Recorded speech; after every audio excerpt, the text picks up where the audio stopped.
la société nous se koufa. Sango, s'il vous plaît.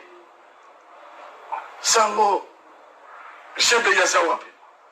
Ozotanga batu bakufa. Nazotanga ba chebe bacha sachet. Sango tokokoma bakamati periki ya mwana mwasi babwaki na mutu kanaba préservatif ndenge bamesana chebe ya kenda. Sango, donc vous croyez que Sango, que le peuple congolais n'a pas besoin de ça? Tu me parles, quelle motivation vous avez pour accuser Joseph Kabila? Joseph Kabila doit répondre de ces actes. Sango n'a pas besoin de boyer. Même en Afrique du Sud, sous Mazo Samba. Na France, Sarkozy a Sambi. Sango, constitution Yamboka, ya biso ezali taillé sur Joseph Kabila. Son cas c'est le boy. Donc, batailler constitution, les lois c'est le sénateur à vie. Au sommet de l'amboka sénateur à vie.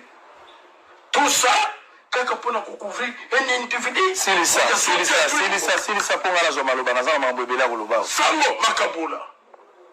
Sango force commune ya maluko bimaka bambulie bato lokola basalaki ba service non de sécurité bango et tout ça état de droit yé tokosenga gouvernement bazonga na maluku bafongo les forces communes babenga étranger même après 50 ans bamindele bayebaka nani bakundaki abo. Très bien. Nani bakundaki abo. Sango voilà il est motivé. Et ça est belé. Ok. Alors on a compris démarche nayo. Dans le lobby nayo, propos nayo, c'est-à-dire ils ont la ndambo à bazon di mayo. Mais ndima ke batu mususu pe bazali. J'ai reçu Jean-Marie Kassamba la semaine dernière avant Yoya, Oyoka qui n'a démontré clairement exploit où Joseph Kabila a tiré la mboka a démontré qu'il est belé, a démontré qu'il notamment a pacifié Mboka, a démontré qu'il banzela mené no batongi, a démontré qu'il va hôpital nambo batongi, a démontré qu'il va école au batongi, a démontré qu'il même va bâtiment du gouvernement. Moi bilo ndenge na ndenge. Donc likambo ya bilan, je pense que ndenge tous en direct, aux a la monopole et la vérité pour la bilan. Chaque Congolais libre, il y a réellement Joseph Kabila a-t-il eu un passage positif ou bien un négatif? Je pense que sur ce point-là, les avis sont très partagés.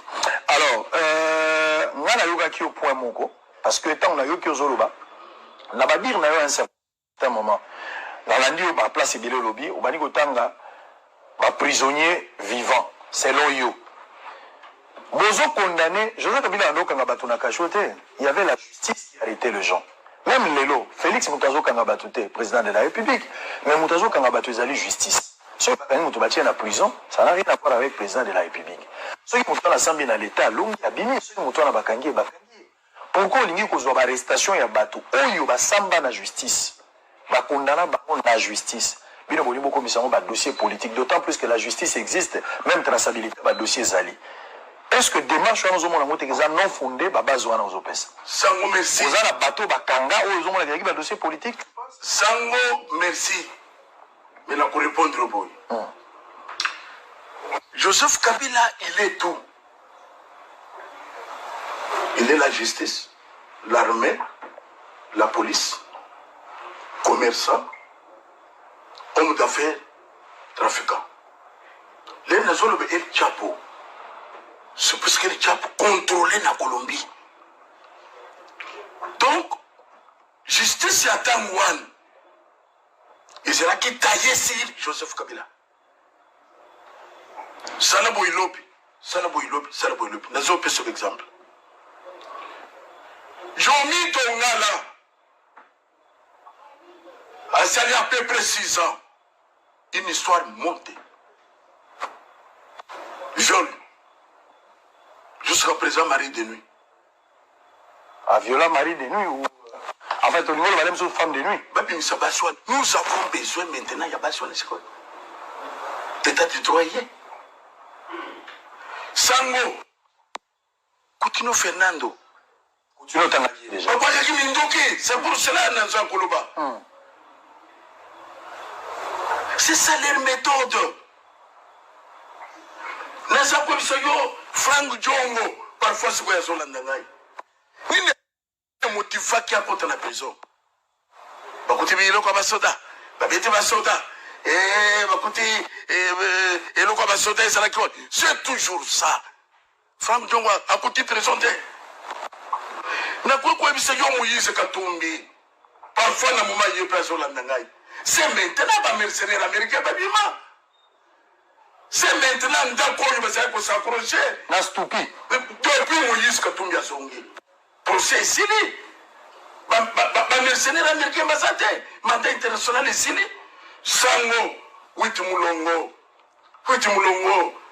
Sango li Sezamule Tcheko Mulumba. Asanzina Makila. C'était quoi juste? Sango. Bon. Muyambu Sango. Les autres sont le banayon. Bati lukebo bazotelengenisa yeboye bati lukwebo bango bazana nani bako bati lukwebo wapi ya bati lukwebo wati alumwa na FCC akina na FDC na les lois za quoi banani bazako telengisa na yo c'est ça bango ifondi makambo basolo mais Sango la fois passée na lobaki 100 jours une année Kamere na prison mais 18 ans, Joseph Kabila a fallu dans na Yuma, pour faire 200 millions, pour faire Nandako, Kamé na prison. Injuste. Voilà. Très bien. Très bien. Bon, tout pour ça. TV za radio T, Botondi Bébé, Liboso ba TV Nabino. On a compris la motivation. Il y a pasteur Moukoma, mais il s'agit de quoi? Ma motivation nae. Alors, moko na moko à son introspection, bilan, il y a un régime passé, est-ce que c'est positif ou négatif? Est-ce qu'ils ont mérité ESOA sans s'il y a des marches avec moko na sali? Est-ce qu'ils ont mérité l'opportunité? Les avis sont partagés, c'est à vous de voir qu'est-ce que vous donnez comme résultat ou bien pourcentage dans mes gestion ou gestion, il y a Joseph Kabila. Est-ce que c'est là qui mes gestion, comme l'a élevé le moko naza, gestion moko très avancée par rapport à évolution et belé ou salama qui n'est pas tout ça au kanisa sans moko dit je n'ai pas un avis à émettre là on va dire avec lobby et logo moko quelque part lobby dans la vie baza ko tenter oui il peut avoir raison ba tentation est allée mais bobanga te ba ke naza mutakun qui n'a jamais tombé na bitumba na yebi logo naza ko sala musalo na kotango pona mbongo te politicien ko yako yebiso ka pesa nga mbongo yebi ça été TV za saka vidéo atacha son ya mbongo place aza ko je suis un chrétien, croyant du message à frère Branham, je ne peux pas trahir, je reste chrétien jusqu'à la fin. Vous serez surpris. Et si on arrive à la qu'est-ce que vous allez faire? Parce que l'objectif, ce n'est pas de devenir député. L'objectif est de servir le peuple. Donc je reste dans la ligne. Surveillez vos sols la politique. Surveillez. Vos sols les alliés comme ils viennent sala. Diffuser partout à travers le monde. Donc prenez le courage de surveiller. Il faut nous dire rentrer dans la ligne. Je n'ai qu'un petit don que Dieu m'a donné. Je ne pense pas que je sois grand. J'ai un petit don là, mais ensemble nous pouvons faire quelque chose. Il y a mocha ou frande nayo na caisse pour la boussole la politique $1 vision fungwama et vous allez malade. Covid-19 682 cas. Il y a bateau baza contaminé. Ils ont mataka kamakasi, ils ont salabiso pasi bande quoi Dubaï. Oyo baza a logé na différents hôtels babengi biso rien au match. Bango pona bango. Moto moko atikali kozala positivité, mais pona ba service bato wana baza positif. Tondi manani, je vais me rendre sur place et pas à bateau à Dubaï juste après l'émission pour me préparer. Parce que trop c'est trop. 34 morts et puis 80 guéris. Alors pour cette affaire également, je salue quand même cette initiative. Honorable Raphaël Kibuka a apporté un soutien de 100 000 masques dans les électeurs Nyonso ya Moamba. Il faut que les députés Bouibala Ndenge de l'Isse Sangapa Pesaki, Baïmolima Nae, Tosunga Peuple pendant cette période, ça nous fera du bien. Affaire Taboué Moamba, certaines femmes du FCC ne se reconnaissent pas dans le communiqué. Ça, il n'y a pas de problème. Nous allons rentrer de l'autre côté de la région. On va prendre une petite pause. Nous allons TV za Radio T, Botondi et Boche TV Bertrand. Boss Ibra. Alors, suivant l'image, on se retrouve. Nous avons voulu venir sur terrain pour voir de nos propres yeux, pour pouvoir palper sur le terrain ce qui se passe et ensuite interpeller le gouvernement pour qu'ils prennent des dispositions pour pouvoir résoudre les problèmes, que nos compatriotes qui ont été repatriés de Dubaï puissent trouver une solution. Nous avons vu plusieurs vidéos dans les réseaux sociaux qui disaient que nos compatriotes ont été mal reçus, mal logés et mal alimentés. Mais à notre grande surprise, en descendant sur terrain, nous avons remarqué aussi tout à fait le contraire de ce que nous avons vu sur Internet. C'est-à-dire que vous allez voir dans les témoignages plusieurs personnes qui ont été rapatriées qui disent et reconnaissent être bien alimentées et bien logées. Vous avez suivi, il y a mes collègues qui ont parlé de l'objet de notre visite de ces 3 sites que nous avons effectués. Les sites qui ont accueilli nos compatriotes qui ont été rapatriés de Dubaï. Et nous sommes heureux de pouvoir dire à l'opinion que nos compatriotes ne sont pas dans les conditions si précaires comme cela nous avait été présenté, quand bien même des problèmes ne manquent pas. Mais c'est ici l'occasion de pouvoir demander aux uns et aux autres de comprendre que nos compatriotes qui sont venus ne sont pas venus avec la maladie, mais ils sont dans un moment de surveillance et de suivi pour voir s'ils peuvent présenter des signes de la maladie. Ils ne sont pas non plus des prisonniers parce que la famille peut aussi leur rendre visite, mais dans le respect des mesures de barrières qui ont été édictées par les autorités du pays. Ils ont besoin d'un accompagnement psychosocial. Ils ont besoin d'un accompagnement de toutes les disciplines pour pouvoir garder le moral haut. Ils n'ont pas besoin d'être traumatisés et ils doivent aussi bénéficier d'une information claire et précise quant à leur situation dans ce moment de quarantaine. mbulamatari ya mboka na biso ndenge esali makasi mpona kosala te bana yekolo Congo démocratique bo bazalaki na mboka bapaya bazongela biso tosepeli mingi mpo bango nyonso bazongeli biso moko atikali kuna te to na ndenge aliwa to mpe na nini.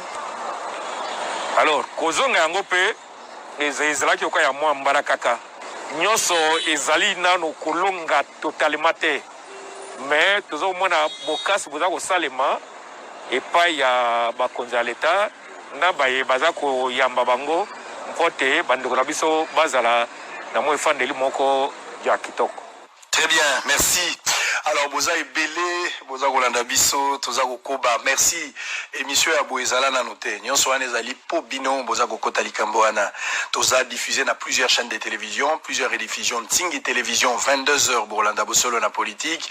Bokolanda ngona Molière Télévision 346 Canal Sat na Lubumbashi topesi bino mbote boza na Pweto na Kasumbalesa mbote na bino bokolanda yango pe na Kinatu bobo sanate bokolanda yango pe na Sara Télévision bokolanda yango na Radio Télé Boma bokolanda yango pe na ba radio nyonso ezali na Boma wana. Je pense à mon ami Patrick Dongwao yepaza kozwa relais ya makambo na radio ya Mont Bleu bokolanda biso depuis Bunya tobo sanité a ezali 97.4 Buzz FM avec Deo Kasongo. Vous allez suivre également l'intégralité à Bosolo na politique officielle. YouTube eza biso Bosolo na politique officielle. Mutaboye biso YouTube ane komi ya eloba muyibi belele muyibi eloko sango belele makasi muyibi eloko sango.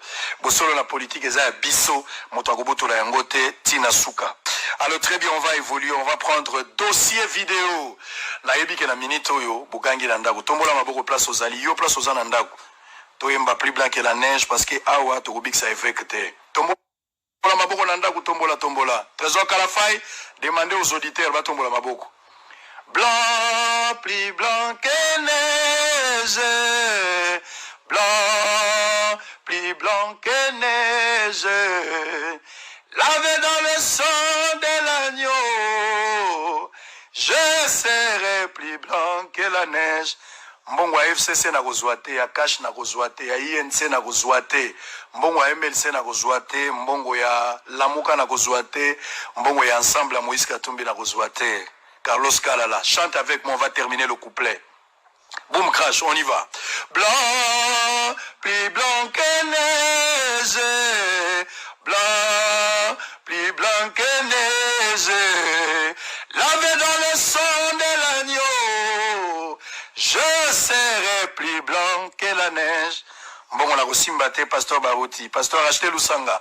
Bon, on a resimbaté. Très bien. Évêque Pascal Mukuna, affaire vidéo. Batubele ba exija kinga lelo ya na kilote po batala mabolongo na yo. Batubele ba bifo ya na kilote bien apeso robo tombola batala. Congolais azana ba exigence hein. Papa ya na kilote ko banda bandali tiao. Bon, on va to kota yango. On va clôturer avec le tout premier dossier. Un élément m'est venu en tête. Batumoko bazo monaka. Dénonciation na yo zo salama pour na ba régime passé. Mais dans le régime actuel, on est incapable. Il y a qu'à dénoncer, mais gestion est à vos salams. Une année après, Félix Tshisekedi Azana, président de la République.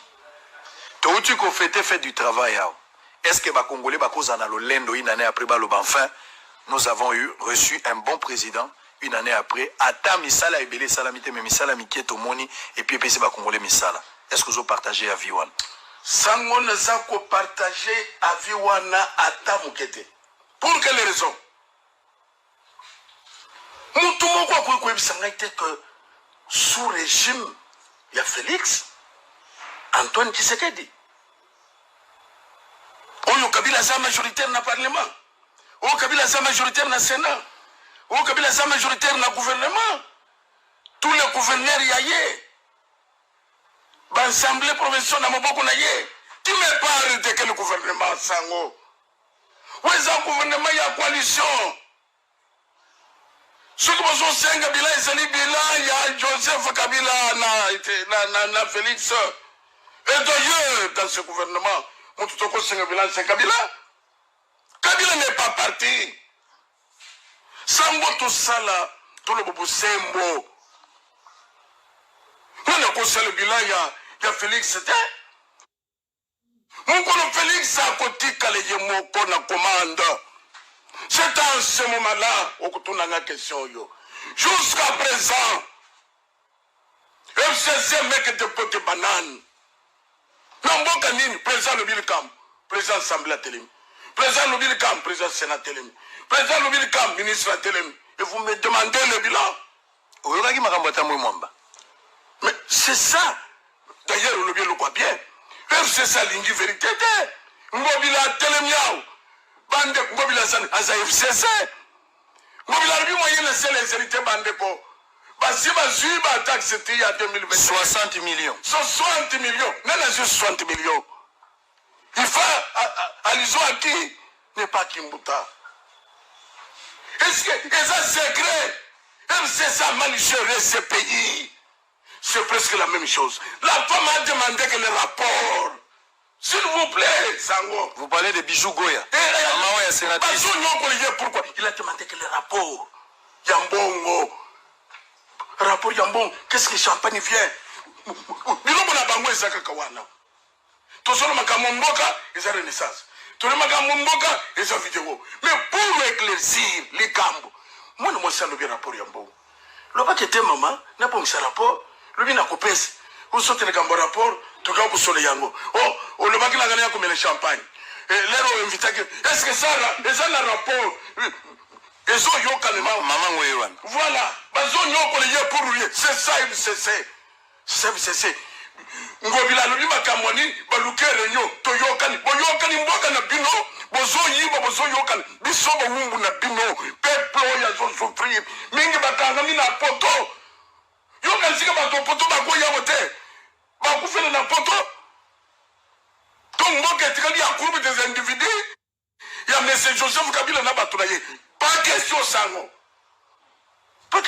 tourne ya bilan ya Félix a enlevé ça batu na bilan ya Félix c'était Félix a ça moko gouvernement ya coalition FCC c'est-à-dire aux condamné Félix Tshisekedi ndenga kenda ko kota na alliance na Joseph Kabila na ça même soka zo ndanga siko Nazo bon délégué.